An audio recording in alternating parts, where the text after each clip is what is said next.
Défi du rire, jour numéro 34. Le défi étant de rigoler 15 minutes tous les jours, de faire une vidéo et ceci pendant 45 jours.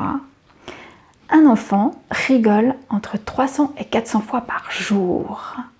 Un adulte rigole seulement 19 fois. En 1939, les études montrent qu'un adulte rigolait jusqu'à 19 minutes tous les jours. Ce chiffre tombe en 1983 à seulement 6 minutes. Et aujourd'hui, on rigole seulement 1 minute. Et encore, 7% de Français prétendent ne pas rire de la journée. Et pourtant, les médecins sont formels. Rire 10 à 15 minutes tous les jours maintient en bonne santé. Le premier à expérimenter ça, c'est Norman Cousin en 1964. Il est atteint d'une maladie, l'artéritique, très douloureuse. Les médecins lui disent que ça va être irréversible ou qu'il a très peu de chance.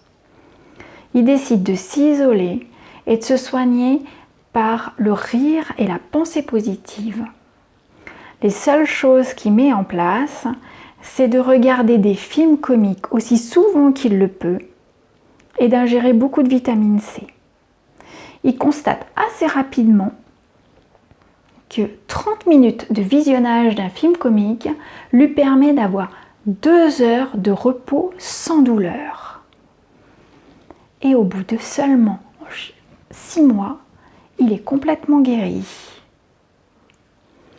Aujourd'hui, on a des associations aussi qui parcourent et qui sillonnent les hôpitaux, comme par exemple les clowns de l'espoir. Ça a été inventé par le docteur Patch Adams dans les années 80. Il y a un très beau film qui illustre ce personnage-là par Robin Williams. C'est le premier médecin qui s'est habillé et qui sillonnait en fait l'hôpital en habit de clown.